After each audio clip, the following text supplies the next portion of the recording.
So, welcome back and picking it up with part two. The strategic options that can strengthen a firm's market position in several ways, listed on the slides in the sub-bullets. Now, mergers and acquisitions are much used strategic options to strengthen a company's market position.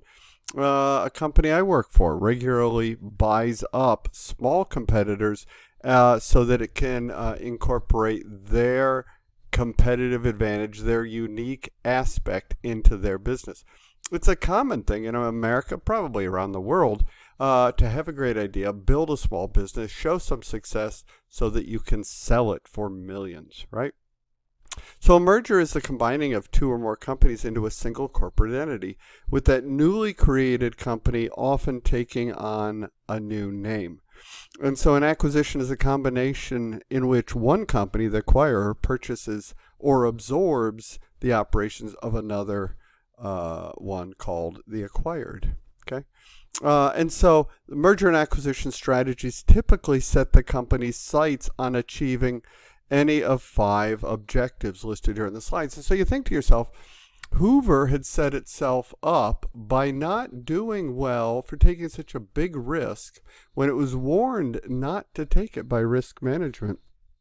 It had set itself up for other companies to eye it as an opportunity for a merger or an acquisition in the vacuum market, right? And so you might apply some of these in how they were used to encourage other companies to buy out Hoover, which sold consecutively every couple of years in the 90s to early 2000s.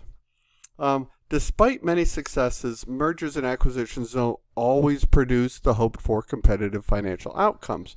And a list of the disappointments are, some of them are on this slide. Which is why Hoover was bought out and then bought out again and then I think bought out a third time, right? Because it doesn't bear fruit within the current model of the company that's buying it. It didn't pan out. It happens, right? And then you have to make adjustments. Now, this graph describes how Walmart pursues developing its horizontal acquisition strategy to continue its growth as an omni-channel retailer, right? For example, brick and mortar and online and a mobile approach. Would tie to that its logistics pipeline, etc. Electronic ordering, things like that. I see Walmart as an Amazon competitor if it's positioned properly. So a vertical integrated firm is one that forms of value chain activities along more than one stage of its industry value chain system. So the vertical integration strategies can aim at this full integration, making sure that this participation in all stages of the vertical chain, or you might even do a partial integration, right, where you have multiple aspects of the vertical chain. And firms can also engage in a tapered integration strategy, right? There's lots of ways to go about this. You have to find out which is best for you. So the core concepts that we've been talking about here, vertical integration, a firm, and a vertical integration strategy that goes with it. Pause and review these notes as you need. So the advantages of a vertical integration strategy are many, but 2 of the best reasons are strengthening the firm's competitive position and boosting profitability. Under the right conditions, this vertical integration strategy can add materially to your company's tech capabilities. It can help strengthen your competitive position or boost profitability, all of which would be great. But it's important to keep in mind that vertical integration has no real payoff strategy-wise or profit-wise approach unless the extra investment can be justified that use these compensating improvements. So this is the concepts and connections 6.3 as referred to in your book. That unlike vehicle manufacturers, Tesla embraces vertical integration. We discussed the Tesla model earlier. from component manufacturing all the way through vehicle sales and servicing. I mean, most of the company's $12 billion in revenues of 4 years ago came from electric vehicle sales and leasing, and the remainder from servicing those vehicles and selling residential battery packs, solar energy systems. I even think they do Tesla tiles as part of that solar energy system for your roof on your house. So any number of ways to approach it. So the core concepts here now that we're talking about are backward and forward integration, right? Where backward integration involves performing industry value chain activities previously done by suppliers or that you can do now. Or forward integration involves performing industry value chain activities that put you close to the end user, what we call the last mile as you get close to the end user. Now, backward integration involves entry into activities then that were previously performed by others, like a vendor, and in the early stages of the value stream system.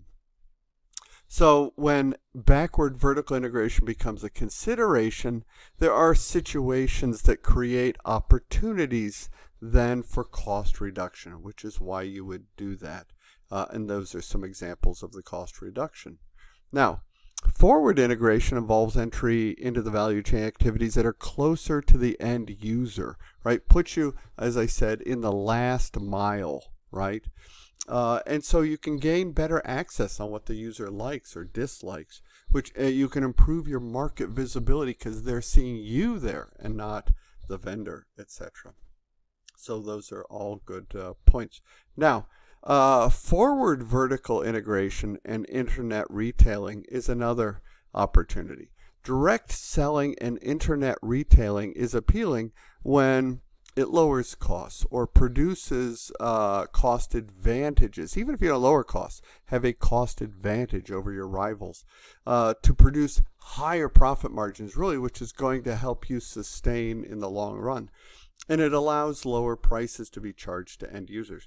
I mean, gosh, go back to Hoover.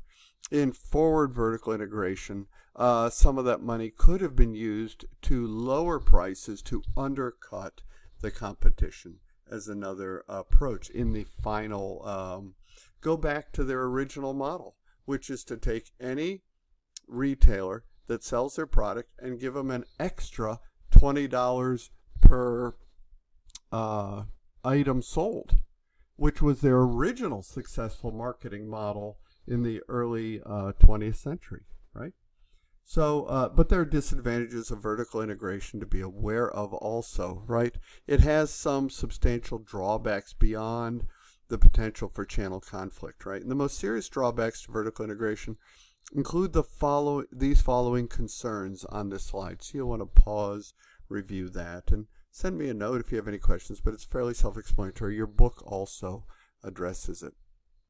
So the core concept now that I want to touch on as we get towards the close of our conversation this week is outsourcing. Outsourcing involves contracting in certain value chain activities, right? These are vendors, suppliers. You outsource. It's procurement. It's contract management, etc. Now, firms should guard against outsourcing activities that hollow out your resources and capabilities that you need to be the master of your destiny, right? Consider what are your strengths and keep those in-house. And so outsourcing involves contracting out or procuring certain value chain activities that normally are performed in-house to outside, and you're giving them to outside vendors. So the conditions that favor farming out certain value chain activities are listed on this slide. You can pause and review them. One of the key things is that if it's not a core competency, that's something that you probably want to outsource, right? When I was new in the Air Force a long time ago, one of my duties, I was an aviator. They paid $1 million to train me. And once a week, I was cutting the grass around the squadron. I didn't mind doing it. Service before self. What do I care? I'm part of the team, right? But in the end, within a few years, the Air Force outsourced all those activities. I didn't know it at the time, but the concept became, I want a smaller military, and they should only do military functions. Any function a military member is doing that isn't military related should be outsourced so that we can have a smaller force that's trained. And that was the focus, and so they outsourced those activities. Now, a company must guard against outsourcing anything that hollows out the resources or capabilities or leads to loss of control of key activities. So if the military that I was in, a volunteer military, outsourced combat operations, right? Well, then you just have mercenaries, right? And that's and who knows where they're going to fall, right? And so that would not be something that you would outsource. Outsourcing the grass, cutting the grass, was not pertinent to the military operation. Now, strategic alliances and cooperative partnerships provide a way to gain benefits that are offered by vertical integration and outsourcing and horizontal mergers and acquisitions, all these things coming together.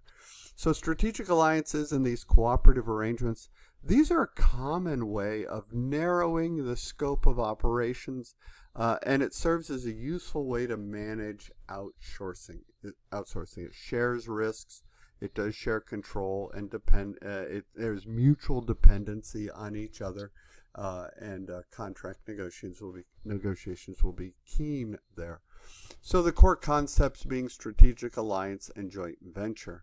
A joint venture in business happens all the time. It's a strategic alliance that involves these independent corporations in a joint owned or controlled partnership, right? The Joint Strike Fighter, or JSF, is an example of a joint venture. You could search on that and check it out yourself. So there are reasons for firms to enter into strategic alliances in enhancing each other's portfolios. And so these are some of the reasons on the slide worth pausing and reviewing, but they're fairly self-explanatory. And there are reasons for firms to continue in a strategic alliance that it's already joined. Alliances are more likely to be long-lasting when they involve collaboration with partners, so that don't directly compete against each other. So you want to help each other, such as suppliers or distribution allies. So a trusting relationship is important to all of this, and both parties must conclude that if we keep collaborating together, it's in our mutual interest, and we may even find new opportunities that we want to explore together. It doesn't always work, though. So while strategic alliances provide a way of obtaining the benefits of vertical integration and mergers and acquisitions and outsourcing, strategic alliances also suffer from some of these same drawbacks. Okay? And so while strategic alliances provide a way of obtaining those benefits, ultimately a firm must develop its own resources and capabilities to protect its competitiveness and capabilities to build and maintain the key, its competitive advantage. Okay, that's it for this week. I've enjoyed it. See you guys online.